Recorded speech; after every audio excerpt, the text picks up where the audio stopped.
आज से हजारों साल पहले, जब ये दुनिया शक्तियों से समृद्ध थी, जादू धरती पर नदियों की तरह बहता था। तब फलता फूलता था इतिहास का सबसे बड़ा और रहस्यमयी माहेशमती साम्राज्य। ये कोई साधारण राज्य नहीं था।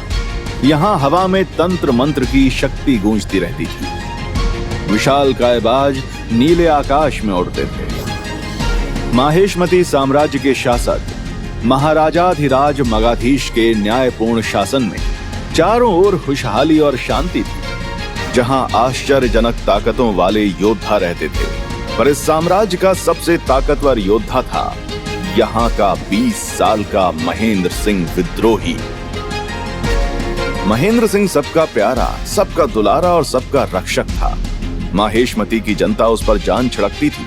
उसकी वीरता की कथाएं साम्राज्य के हर कोने में गूंजती थी। पर एक दिन एक श्राप की वजह से उसे चोर समझकर काल कोठरी में डाल दिया महाराज मगाधीश ने और मौत की सजा सुना दी। इस घटना के हजारों साल बाद एक शिव मंदिर के बाहर उस बच्चे के रोने की आवाज से मानो पूरा प्रांगण गूंज रहा था। रोज 4 बजे सुबह मंदिर आकर सेवा करने वाली शांति देवी ने जब ये आवाज सुनी तो मानो उनका कलेजा फट पड़ा। शादी के दूसरे ही साल एक बच्चे को गोद में लिए शांति देवी विधवा हो चुकी थी। इसलिए इस अनजान और बेसहारा नन्हे बच्चे के रोने का मतलब उन्हें अच्छे से पता था कि उसे भूख लगी है। भगवान को भूलकर वो बच्चे की तरफ दौड़ी। एक गजब की आभा थी उस चिथड़े में पड़े उस बच्चे के चेहरे पर, मानो उस रात आसमान से टूटकर ध्रुव तारा जमीन पर आ गया हो। बच्चे को देखते ही शांति की ममता किसी ज्वार भाटे वाले समुद्र की तरह उमड़ पड़ी। उसने तुरंत उस बच्चे को अपनी छाती से लगाकर दूध पिलाया। तभी शांति की नजर पड़ी उस कपड़े में लिपटे एक सुनहरे पन्ने पर। उस पन्ने की चमक तो मंदिर में विराजित राधा रानी के सोने के झुमकों जैसी थी। एक अजीब सी दैविकता थी उस पन्ने में। शांति ने जैसे उस पन्ने को उठाने की कोशिश की, अचानक से तेज हवाएं चलने लगी। आसमान के चांद की रोशनी मानो एक जगह एकत्रित होकर पन्ने पर पड़ने लगी और वो पन्ना देखते ही देखते हवा में उड़ने लगा और शांति के चेहरे के सामने आकर रुक गया। उसमें से आवाज आई, माँ, आज से तुम इस बच्चे की भी माँ हो। ये सिर्फ एक बच्चा नहीं है, ये इतिहास की एक ऐसी जिम्मेदारी है जो परमात्मा ने तुम्हारी गोद में डाली है। इसका ख्याल रखो। सही समय आने पर मैं इसे इसके जीवन का सही मकसद बताऊंगा। ये कहते ही पन्ने की रोशनी गायब हो गई और वो सूखे पत्ते की तरह जमीन पर गिर पड़ा। शांति समझ चुकी थी कि ये कोई साधारण घटना नहीं थी। वो बच्चे को और उस पन्ने को लेकर घर चली आई। देख सत्तू, तेरा छोटा भाई आया है। शांति ने जैसी अपने बड़े बेटे सत्यम उर्फ 3 साल के सत्तू को आवाज लगाई, वो किसी रेलगाड़ी की तरह भागता हुआ मां से आ लिपटा। इस नए बच्चे को देखकर उसकी आंखें ऐसे खिल उठी मानो कोई बिछड़ा यार मिल गया हो।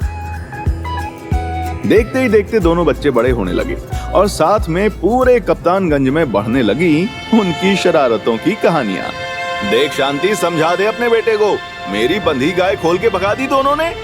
एक पड़ोसी ने कंप्लेन की, जिस पे 8 साल का मुन्नू तपाक से बोला, गाय ही तो भगाई है, कौन सी आपकी लुगाई भगाई है जो इतनी टेंशन ले रहे हो अंकल। मुन्नू के मुंह से इन मधुर वचनों को सुनकर माँ के हाथों की कुटाई तो निश्चित थी। दोनों भाई तबीयत से कूटे गए। अब मानो ये तो रोज का प्रोग्राम हो चुका था, पर एक दिन मामला काफी सीरियस हो गया। मुन्नू और सत्तू मोहल्ले के बच्चों के साथ क्रिकेट खेल रहे थे। मुन्नू की बैटिंग की बारी थी और जीतने के लिए अंतिम गेंद पर 6 रन बनाने थे। मुन्नू हार मानने वालों में से तो था नहीं, पर आज इज्जत बचती हुई नजर नहीं आ रही थी मुन्नू को। इसलिए उसने मन ही मन प्रार्थना की, काश कि ये छक्का लग जाए।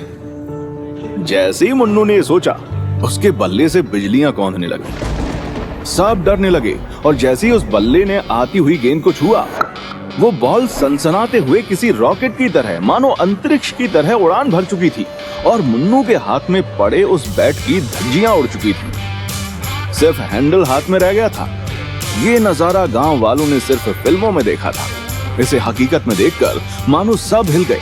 ये जादू हुआ कैसे? लोग तरह तरह की बातें करने लगे। इतनी ताकत कहां से आ गई इस बच्चे में? अरे मुझे तो लगता है ये कोई काला जादू का खेल है।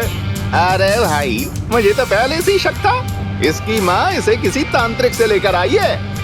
नन्ही उम्र में ये ताने सुनकर मुन्नू सहम गया, पर ये देखकर सत्तू कहाँ चुप रहने वाला था। अबे चमन चिंदी चोरों, भूत की औलादों, अगर किसी ने मुन्नू को कुछ कहा तो खोपड़ी की खटिया में खटमल छोड़ देंगे, छाती पर बैठ के गर्दन मरोड़ देंगे, माँ कसम दोनों आंखों की ट्यूबलाइट फोड़ देंगे। सत्तू ने धमकी तो दे दी, पर बात ज्यादा दिन तक दबने वाली नहीं थी। कुछ दिन बीत गए। लोगों के दिमाग से बात लगभग निकल ही गई थी कि होली पर एक और कांड हो गया।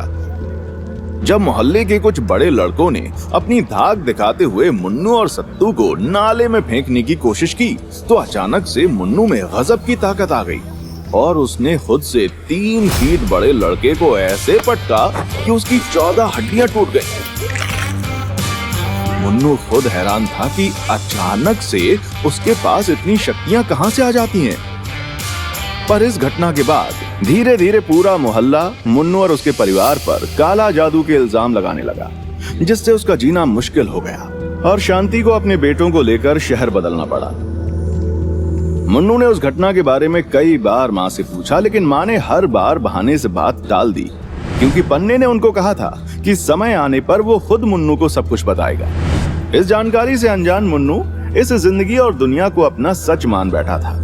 जैसे जैसे मुन्नू बड़ा हुआ और 18 साल की उम्र में उसने कॉलेज की सबसे खूबसूरत लड़की रिया को देखा, वैसे ही भावना और इच्छाओं ने मुन्नू के दिलों दिमाग पर ऐसे आक्रमण कर दिया जैसे कोई दुश्मन देश रात के अंधेरे में पूरे दल बल के साथ कब्जा करने के लिए आक्रमण करता है।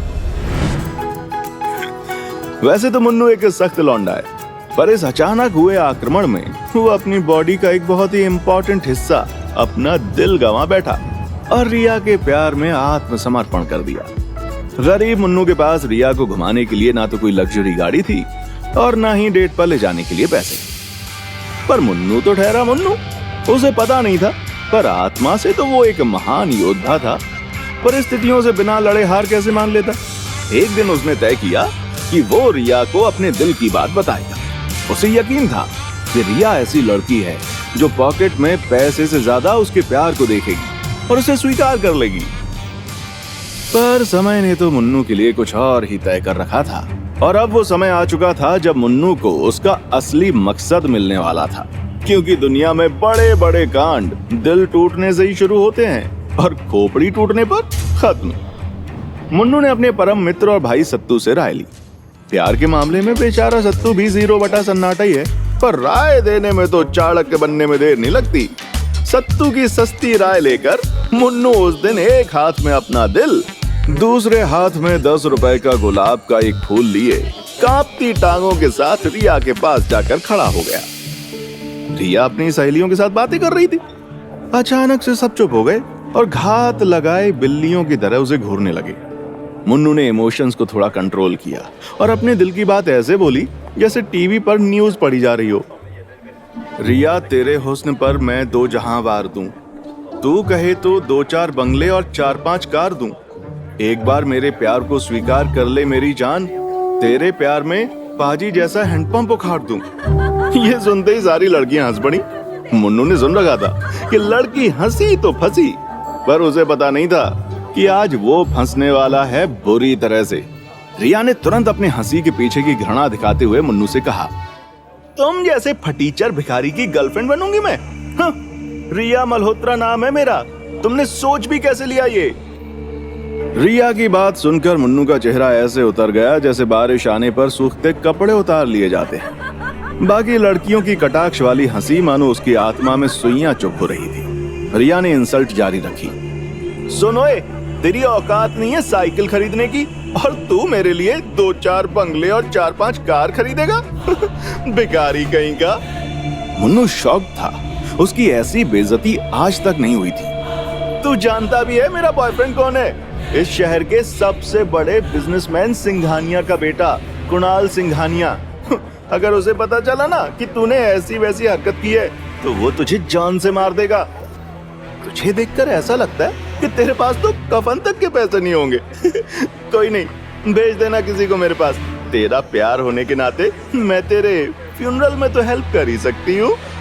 ये सुनते ही मुन्नू के दिलो दिमाग में मानो परमाणु विस्फोट हो गया हो, जिसकी वजह से उसके सपनों का महल मलबे में तब्दील होकर आंखों से बहने को तैयार है। पर मुन्नू इतना कमजोर नहीं है।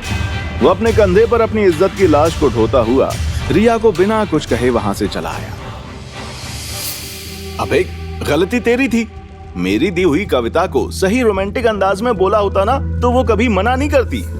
अपने कमरे में बैठे सत्तू ने सांत्वना देते हुए मुन्नू से कहा। उस समय मुन्नू को लगा कि अगर बाय चांस सत्तू उसका भाई नहीं होता तो वो उसकी खोपड़ी तोड़ देता। मुन्नू के अंदर मानो तूफान सा आया हुआ था। अबे यार सत्तू, आज तक हमारी बहुत बेइज्जती हुई है, पर इतनी बड़ी बेइज्जती बर्दाश्त नहीं हो रही बे। ये गरीब होना बहुत बड़ी बीमारी है। कुछ तो करना होगा अमीर बनने के लिए। हाँ, अब तू देखना, ठुकरा के मेरा प्यार वो मेरा इंतकाम देखेगी। मुन्नू अपनी फ्यूचर प्लानिंग सत्तू से शेयर कर ही रहा था कि अचानक दरवाजे पर नॉक हुआ। मुन्नू ने जाकर दरवाजा खोला तो देखा कि रिया का बॉयफ्रेंड कृणाल दरवाजे पर खड़ा हुआ है। मुन्नू कौन है यहाँ? कृणाल ने पूछा। मुन्नू उसे पहचानता नहीं था, इसलिए उसने भी तैश में जवाब दिया। अबे मैं हूं बे, क्या काम है? इससे पहले मुन्नू कुछ बोलता, उसने देखा 3-4 गुंडे अपने हाथ में हथियार लिए दरवाजे के अंदर धड़ल्ले से घुसे और मुन्नू को पकड़ लिया। माँ शांति ने जब ये देखा तो वो भाग कर आई। क्या बात है, क्या चाहिए आप लोगों को? छोड़ो मेरे बेटे को। शांति ने सख्त लहजे में पूछा। तेरे मुन्नू की जान। कृणाल की ये बात सुनकर सब हक्के बक्के रह गए। कृणाल ने अपनी कमर से गन निकाली और मुन्नू पर तान दी। तो तेरी हिम्मत हुई मेरी गर्लफ्रेंड को प्रपोज करने की? हाँ, ये देखकर माँ गिड़गिड़ाने लगी। नहीं, छोड़ दो मेरे बेटे को। इसने जो भी गलती की है मैं माफी मांगती हूँ। आज से ऐसी गलती नहीं होगी। माँ को गिड़गिड़ाता देखकर मुन्नू अपने आप को अंदर से धिक्कारने लगा, क्योंकि वो कुछ नहीं कर पा रहा था। गलती तो तब होगी ना जब ये जिंदा बचेगा। इसे तो आज सबक सिखाना ही पड़ेगा, ताकि बाकियों को भी मैसेज जाए कि कृणाल सिंघानिया की गर्लफ्रेंड को प्रपोज करने का अंजाम क्या होता है। ले चलो उसे। कृणाल ने इशारा किया और उसके गुंडे मुन्नू के दोनों हाथों को पकड़ के वहां से घसीट कर ले जाने लगे। तभी माँ झपटी और कृणाल के हाथों से गन छीनने की कोशिश करने लगी। सत्तू ने भी दूसरी तरफ से आकर कृणाल पर हमला कर दिया, जिससे कृणाल हड़बड़ा गया और उससे गन फायर हो गई और गोली सीधी माँ के पेट में जाकर लगी। माँ की ऐसी हालत देखकर सब सन्न रह गए। माँ! मुन्नू की जोरदार चीख कान फाड़ देने वाली थी। कृणाल और उसके गुंडों ने भी ये नहीं सोचा था कि ऐसा कुछ होगा। इस शौक में मुन्नू गुंडों के हाथ से छूट गया और मुन्नू भागकर माँ के पास पहुंचा। माँ, माँ, तू ठीक तो है माँ? माँ को घायल देखकर मुन्नू के अंदर गुस्से की आग जलने लगी और देखते ही देखते उसे लगा जैसे उसके अंदर चिंगारियां सी कौंध रही हैं। उसे अपने अंदर ऊर्जा की ताकत महसूस होने लगी और उसने कृणाल के मुंह पर एक मुक्का जड़ दिया। देखते ही देखते कृणाल जमीन से 10 फीट ऊपर उड़ते हुए सीधा छत से जाकर टकराया, जिससे छत में दरार पड़ गई। मुन्नू अपने अंदर इस असीम ताकत को देखकर खुद हैरान था। ये सब देखकर कृणाल के गुंडों ने मुन्नू और सत्तू पर हड़बड़ा कर गोली चला दी। मुन्नू गोली को सत्तू तक पहुंचता हुआ देख रहा था। वो सत्तू को बचाने के लिए कूदा, पर उसे पता था वो सत्तू तक नहीं पहुंच सकता। सत्तू नहीं!